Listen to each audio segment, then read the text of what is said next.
마태복음 6장 11절부터 15절까지 말씀 통해서 이렇게 기도하라, 우리 세 번째 시간을 갖겠습니다. 제가 교육전도사로 첫 사역을 했던 교회에서 있었던 일입니다. 시기는 중고등부 여름 수련회를 앞두고 있던 때였지요. 강화도로 여름 수련회를 가기로 결정하고 한 달 전부터 매일 밤 학생들과 모여 기도회를 했습니다. 기도하면서 학생들 마음에 여름 수련회에 대한 기대감이 높아졌습니다. 한 달의 기도 시간을 모두 마치고 드디어 출발하는 날이 되었습니다. 수련회에 출발하는 아침, 그날 교회에는 강사 목사님을 모시고 어른들을 위한 세미나가 있었습니다.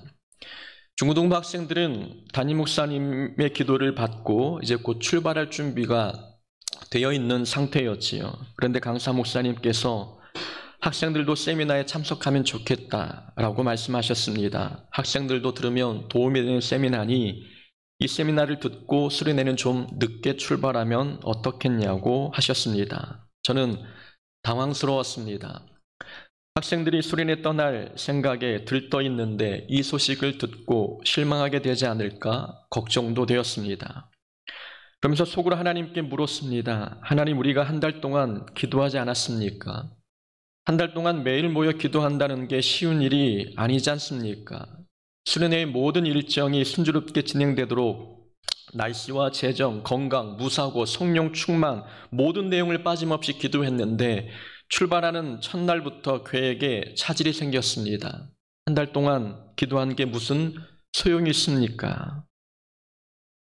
이렇게 하나님께 묻고 아이들에게 이야기했습니다. 교회에 세미나가 있으니 수련회 출발은 오후에 하고 우리도 이 세미나에 참석하면 좋겠다. 이번 중고등부 수련회는 교회 세미나 참석하는 것부터 시작하면 좋겠다라고 이야기했습니다.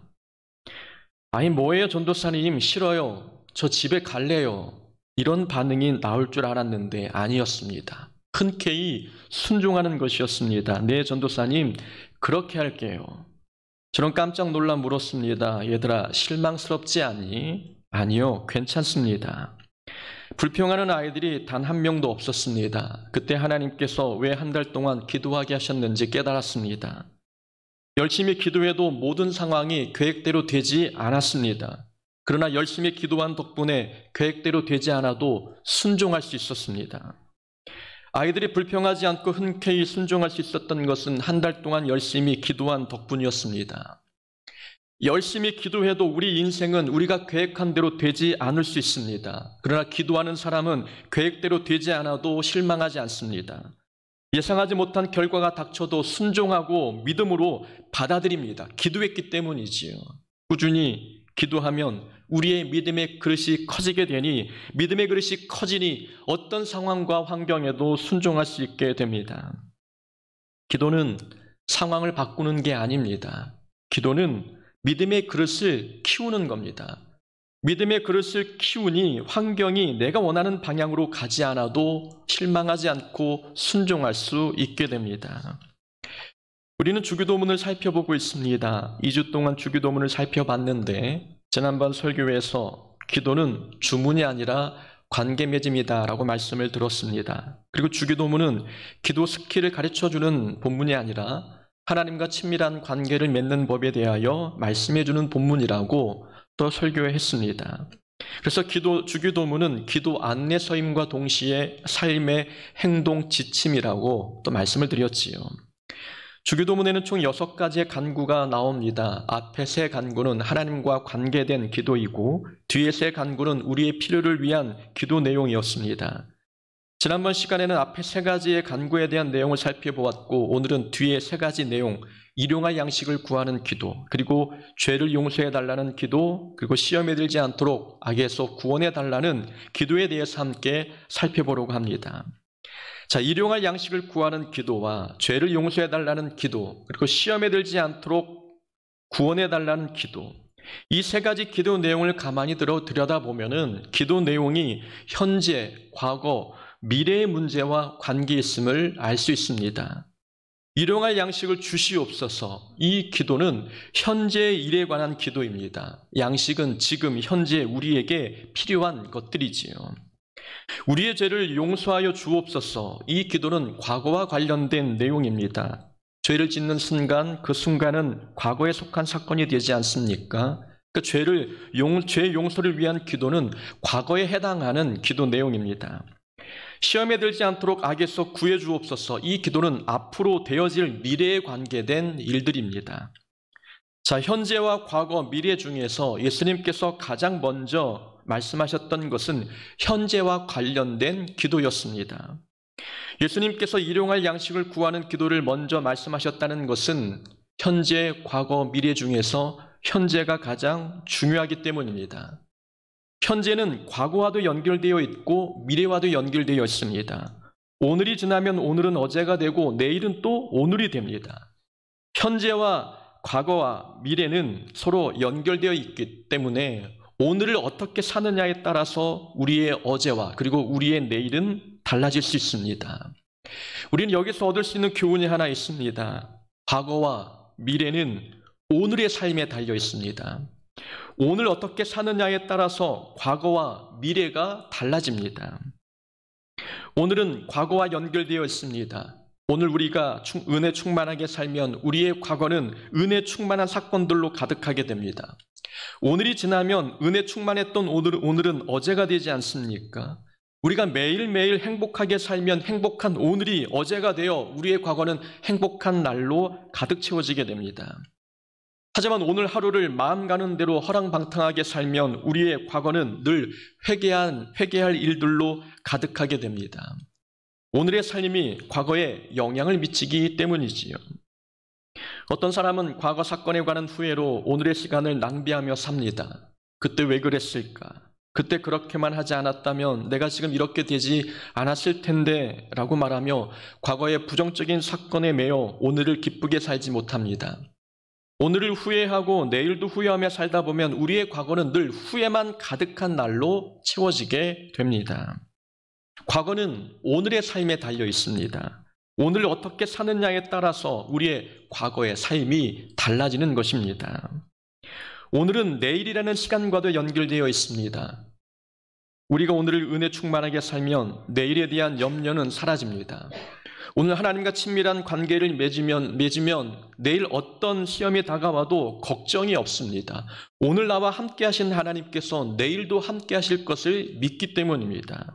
오늘 은혜 충만하지 못하면 우리의 내일은 걱정과 염려로 가득한 날이 되는 것입니다. 그래서 우리에게는 오늘이 가장 중요합니다. 과거와 미래가 오늘의 삶에 달려있기 때문이지요. 예수님께서 현재와 관련된 문제를 먼저 기도하게 하신 이유는 오늘의 문제를 놓고 기도하지 아니하면 우리의 어제와 내일은 무너질 수 있습니다. 자, 오늘과 관련된 기도 내용, 일용할 양식을 주시옵소서라는 기도입니다. 예수님께서는 일용할 양식을 달라고 기도하라고 가르쳐 주셨습니다. 우리가 알고 있듯이 일용할 양식은 하루 사용할 양식을 의미합니다. 예수님께서는 한 달치의 양식도 아니면 1년치의 양식도 아닌 하루 사용할 양식을 구하라고 말씀하셨습니다. 이 말씀을 읽으면 우리는 구약의 만나 사건이 떠올려집니다. 하나님께서 이스라엘 백성들에게 내려주신 만나는 하루 먹을 양만 거두게 되어 있었습니다. 내일 먹을 양식은 내일 거둬들이고 어제 거둬들인 만나로 오늘을 살 수 없었습니다. 만나에 담긴 교훈은 어제의 은혜로 오늘을 살 수 없다는 교훈입니다. 어제 받은 은혜는 어제 삶을 위한 것이었고 오늘을 살려면 오늘 새롭게 주시는 은혜를 받아야 한다는 것이 만나에 담겨 있는 교훈입니다. 만나의 정신이 오늘 본문에도 녹아 있습니다. 오늘 본문에서 일용할 양식을 위해 기도하라는 말씀은 매일 기도하라는 말씀입니다. 매일 기도함으로 그날 먹을 양식, 그날 받아야 할 은혜를 받으라는 뜻입니다. 우리는 어제 기도한 걸로 오늘을 살 수 없습니다. 오늘은 오늘의 기도로 살아가야 합니다. 기도는 적금 통장과 같은 게 아닙니다. 사람들은 과거의 기도를 많이 하면 나의 기도 통장에 기도가 많이 쌓여 있다고 생각하는 것 같습니다. 그래서 바쁠 때는 기도하지 않아도 기도 통장에 쌓인 기도로 충분히 살 수 있다고 착각합니다. 기도는 그런 개념이 아닙니다. 기도는 매일 해야 되는 것입니다. 기도는 그날 필요한 만큼 하나님께 기도하며 오늘 만나야 할 하나님을 만나야 되는 것이고 오늘 받아야 할 은혜를 기도를 통해 받아야 하는 것입니다. 매일 기도하라는 말씀 속에는 더 깊은 하나님의 마음이 담겨 있습니다.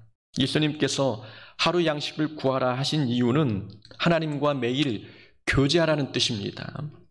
예수님은 능력이 없어서 하루 사용할 양식만 구하라고 하시는 게 아니었습니다. 한 달치 양식을 주시면 우리는 한 달에 한 번 하나님을 찾습니다.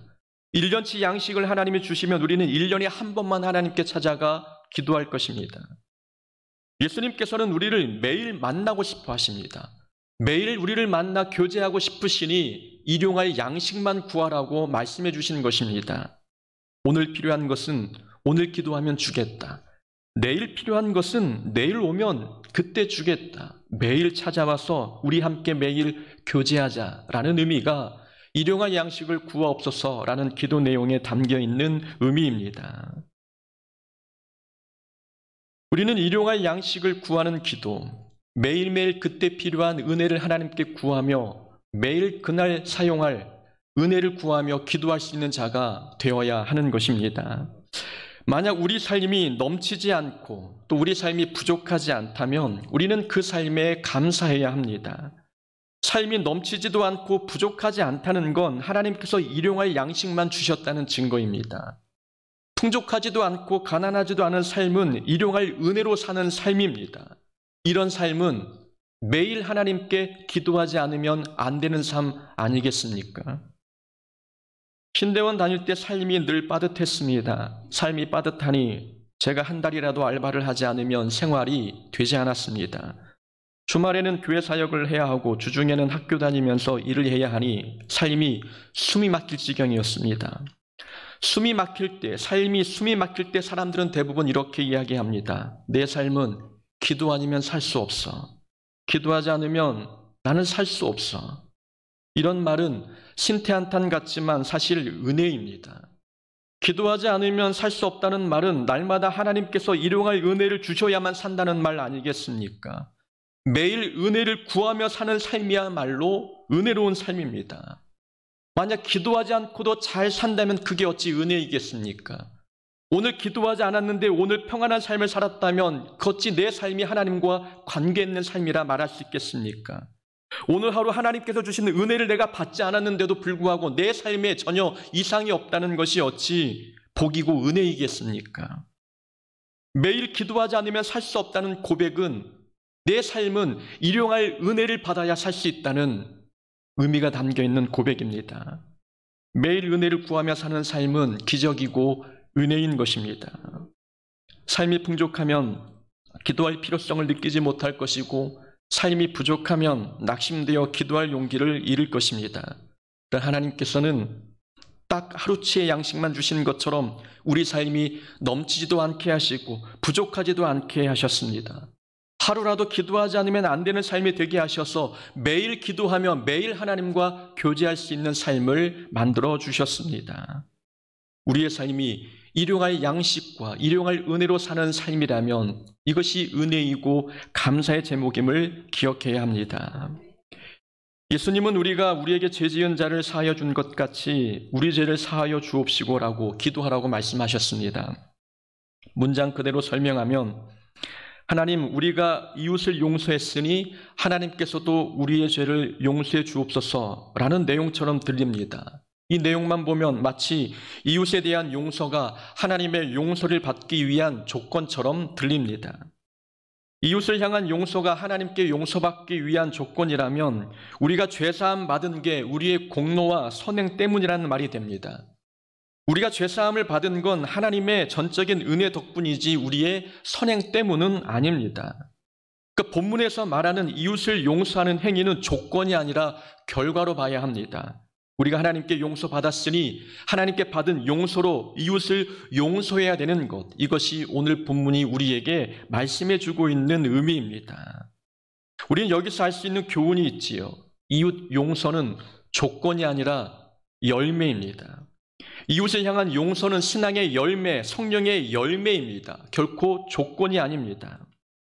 우리가 하나님께 용서받고 하나님의 자녀가 되는 이 은혜를 누렸으니 그 은혜의 결과로서 우리는 삶에서 이웃을 용서하며 살아가야 합니다. 이웃 용서는 하나님께 용서받기 위한 전제 조건이 아니라 성령의 열매임을 기억해야 합니다. 용서가 열매라는 말씀은 용서는 상대방의 모습을 보고 용서의 여부를 결정하는 게 아니라는 말씀입니다. 열매는 그냥 열리는 것이지요. 감나무가 사람을 봐가면서 열매를 맺습니까? 주인이 마음에 안 들면 열매를 맺지 않고 주인이 마음에 들면 열매를 풍성히 맺고 감나무는 그렇게 하지 않습니다. 건강한 나무는 반드시 저절로 열매를 맺습니다. 그 열매를 누가 먹든 그 열매를 통해 누가 유익을 얻든 신경 쓰지 않고 열매를 맺는 것이 건강한 나무의 모습입니다. 용서도 그렇습니다. 용서는 열매이기에 사람에 따라 용서가 달라지지 않습니다. 우리의 신앙이 건강하면 우리의 삶에 용서의 열매는 저절로 열려야 합니다. 그 용서의 열매로 누가 유익을 얻든 상관하지 않고 용서하는 것이 용서의 열매는 성숙한 성도의 모습입니다. 미워하는 사람을 보면 용서하지 않고 내가 좋아하는 사람만 보면 용서한다는 것은 그것은 용서가 조건이 되고 있는 것입니다. 용서가 열매라는 것은 사람을 가리지 않고 내 안에 있는 용서의 열매로 유익을 끼치는 것, 이것이 성경이 말하고 있는 열매의 용서입니다. 마태복음 18장에는 1만 달란트 빚진 자와 100데나리온 빚진 자의 이야기가 있습니다. 어떤 임금이 1만 달란트 빚진 자를 붙잡아 처자식을 노예로 팔아 그 돈을 갚으라고 했습니다. 1만 달란트 빚진 자가 눈물로 호소하며 조금만 기다려주면 반드시 갚겠다고 약속했습니다. 그러나 1만 달란트는 평생 일해도 갚을 수 없는 어마어마한 금액이었습니다. 임금이 그 사람을 불쌍히 여겨 모든 빚을 탕감해 주었습니다. 그런데 이 1만 달란트 빚을 탕감받은 종이 길거리에서 자신에게 100데나리온 빚진 자를 만났습니다. 100데나리온은 100일만 일하면 갚을 수 있는 금액이었지요. 100데나리온 빚진 자가 반드시 갚을 때니 조금만 기다려달라고 애원했습니다. 그러나 1만 달란트 탕감받은 사람은 그 호소를 듣지 않고 빚진 자를 옥에 가두었습니다. 본인은 1만 달란트 빚을 탕감받았습니다. 그러나 100데나리온을 탕감해주지 못하고 옥에 가두었지요. 상식적으로 이해가 되지 않는 행동입니다. 우리 같으면 평생 벌어도 갚을 수 없는 금액을 탕감받았다면 누군가 나에게 얼마를 빚지든 그러면 탕감해 줄 것 같지 않습니까? 그런데 큰 빚을 탕감받은 사람이 100데나리온 빚진 자를 용서해 주지 못했다는 것, 이유는 딱 한 가지입니다. 자신이 탕감받았다는 사실을 믿지 못했기 때문입니다. 임금이 탕감해 주겠다고 했지만 믿지 않았습니다. 아니 이게 한두 푼도 아니고 어찌 1만 달란트를 탕감해 줘. 나는 100데나리온도 아까운데 1만 달란트를 탕감해 주다니 믿을 수 없어 라는 심리가 1만 달란트 탕감받은 사람에게 있었던 것입니다. 그래서 100데나리온 빚진 사람에게 돈을 받아 자신이 빚진 1만 달란트의 빚을 갚으려 했던 것입니다. 자신이 하나님께 용서받았다는 사실을 믿지 못하는 사람은 이웃을 용서하지 못합니다. 내가 하나님께 큰 은혜를 입고 용서받을 수 없는 죄를 용서받았다는 사실을 믿지 못하는 사람은 이웃에게 용서를 베풀지 못합니다. 우리는 하나님께 큰 죄를 용서받았습니다. 이 사실을 실감하고 체감하는 사람은 마음에 기쁨이 넘칩니다. 우리가 죄와 사망의 권세에서 풀려나 하나님 나라의 백성이 되고 하나님의 자녀가 되었는데 어찌 이것이 기쁘지 않을 수 있습니까? 죄 용서함을 받았다는 것은 하늘의 기쁨이 우리 안에 충만해지는 것입니다. 마음의 기쁨이 충만하면 마음이 넓어지지 않습니까? 마음의 기쁨이 넘치고 마음이 넓어지면 모든 것이 허용이 됩니다. 모든 세상이 아름답게 보이고 모든 사람이 아름다운 모습으로 보여지는 거지요. 그런데 내가 하나님의 은혜로 용서받았다는 확신이 없으면 마음에 죄사함의 기쁨이 없습니다. 내 안에 죄사함의 기쁨이 없으니 사람을 향한 용서가 어려워지는 것입니다. 하나님은 분명히 우리를 용서해 주셨습니다. 평생 갚을 수 없는 죄였지만 하나님은 십자가의 은혜로 무상으로 우리에게 그 빚을 탕감시켜 주셨습니다. 이것을 피부로 느끼는 사람은 사람의 잘못에 대하여 용서하고 덮어줍니다. 우리가 하나님께 지은 죄는 돌이킬 수 없는 죄이지만 사람과 사람 간에 지은 잘못은 여러분 큰 게 아니지 않습니까? 회복이 가능한 잘못이고 아무것도 아닌 잘못들이 대부분인 것을 우리는 경험을 통해 압니다. 충분히 사람과 사람 간의 죄는 용서할 수 있는 잘못들입니다. 성경은 성령의 열매를 성품과 인격에 맺어야 한다고 말씀합니다. 성경이 말하는 성령의 모든 열매는 성품의 열매를 의미하는 거죠. 용서가 열매라는 것은 용서하는 성품을 가지라는 겁니다. 우리의 인격 자체가 용서하는 사람이 되어야 함을 우리에게 말씀해 주고 있는 것이지요. 성품 자체가 용서의 성품인 사람은 상대를 가리지 아니하고 용서할 수 있습니다. 시험에 들게 하지 마옵시고 다만 악에서 구하시옵소서. 예수님께서 가르쳐 주신 마지막 기도 내용입니다. 3주 전에 이 구절을 설명할 때 시험에 들은 이유는 환경의 문제가 아니라 우리 자신이 문제라고 말씀을 드렸습니다. 같은 상황에 놓였을 때 어떤 사람은 시험에 들지만 어떤 사람은 시험에 들지 않습니다. 그렇다면 그 상황이 문제가 아니라 시험에 든 내 자신이 문제라는 뜻인 것이지요. 그렇다면 우리의 무엇이 우리를 시험 들게 하는 것일까요? 사람의 시험에 들게 되는 원인이 있다면 그것이 무엇이겠습니까?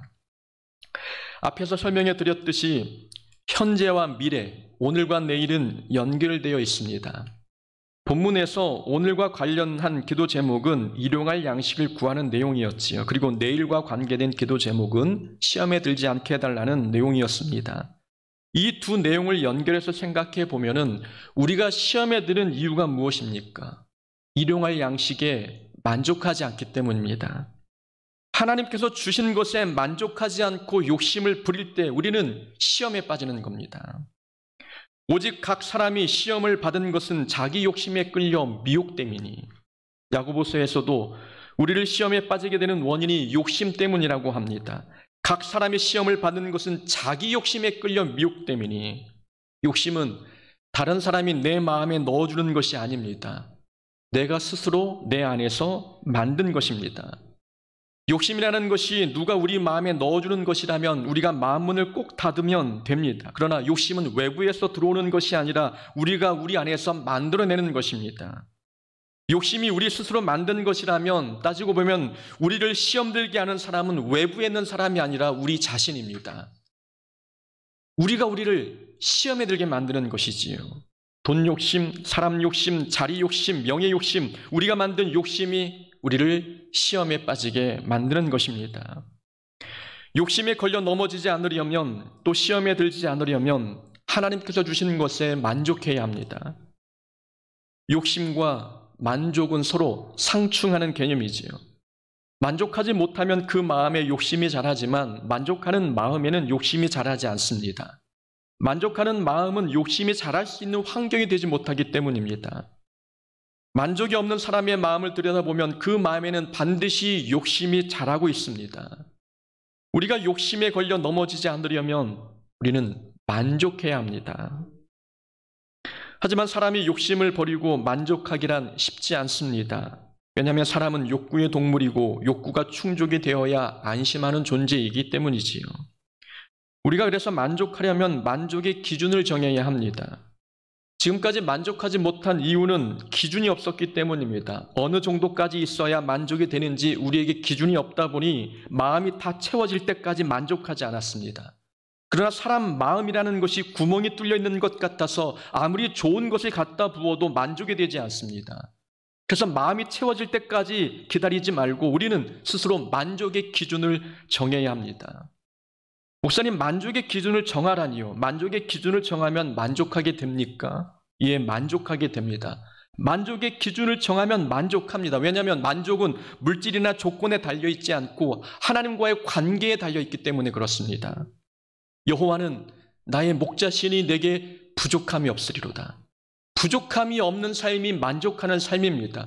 부족함이 없는 삶은 환경이나 조건에서 오는 것이 아니라 하나님에게서 오는 것입니다. 그럼 하나님과의 관계가 바르게 맺어진 사람들은 그 삶이 만족스러운 것입니다.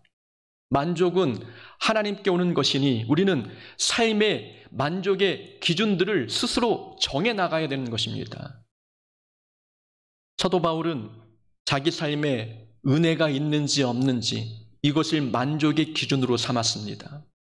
사도 바울은 육체의 질병 때문에 고통을 당하고 있었지요. 그런데 하나님께서 말씀하시기를 내 은혜가 내게 족하도다. 바울은 자기의 삶에 하나님의 은혜가 있으면 그 삶은 만족하는 삶이라고 고백했던 것입니다. 삶이 부족해도, 건강하지 못해도, 남들처럼 잘 나가지 못해도, 풍족하지 못해도 여기에 하나님의 은혜가 있으면 그 삶은 만족할 만한 삶이었습니다. 나의 약함이 하나님의 강함을 드러내는 기회가 될 수 있으니 오히려 내 약함 속에 하나님의 은혜가 있다면 그 삶은 만족스러운 삶이라고 깨달았던 것입니다. 우리는 무엇인가 물질적인 것이 채워져야 만족한다고 생각합니다. 그러나 내 삶에 하나님의 은혜가 있다면 그 삶은 만족할 수 있는 삶인 것입니다. 많이 가져서가 아니라, 남들보다 좋은 것을 가져서가 아니라, 이런 삶임에도 불구하고 하나님의 은혜가 부어지고 있으니 이 삶은 만족하는 삶입니다. 그래서 성경은 이 만족이라는 단어를 자족이라고 표현했습니다. 자족은 자기 스스로 만족하는 겁니다. 기준을 자기가 정한다는 뜻입니다. 내 삶은 내 기준에서 볼 때 만족스러운 삶이라고 여기는 겁니다.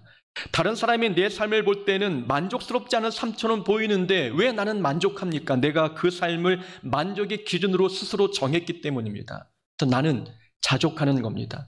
내 삶에 하나님의 은혜가 있으니 자족하는 고백으로 삶을 사는 것입니다. 그런 삶에 시험에 빠질 이유가 없는 것입니다. 그런 삶에 욕심이 없으니 어떤 모습에도 시험에 들지 않을 수 있는 것입니다. 예수님이 가르쳐주신 기도는 기도에 대한 가르침이기도 하지만 삶에 대한 교훈이기도 합니다. 너희는 이렇게 기도하라 라고 말씀하셨지만 그 이면의 뜻은 너희는 이렇게 살아라 라는 의미가 담겨 있는 것입니다. 기도와 우리의 삶은 연결되어 있습니다. 기도의 수준은 그 사람의 삶의 수준을 보여주는 것이지요. 예수님께서 주기도문을 가르쳐 주신 것은 기도의 방법이 아닌 삶의 지혜와 삶의 방법, 하나님과의 교제 맺는 법을 우리에게 말씀해 주신 것입니다. 매일 기도하며 하나님과 교제하라. 이웃을 용서하며 살아라. 그리고 주어진 삶에 만족하며 살아라. 이것이 기도에 담겨 있는 거룩한 삶의 모습인 것입니다. 우리는 예수님이 말씀해 주신 주기도문을 통하여서 기도를 배운 게 아니라 삶의 지혜를 배운 것입니다. 주기도문대로 삶을 살아감으로 인하여서 하나님께 하나님의 이름이 거룩히 여김을 받을 수 있는 그런 삶을 살아가는 우리 모두가 되기를 주의 이름으로 축원합니다. 아멘.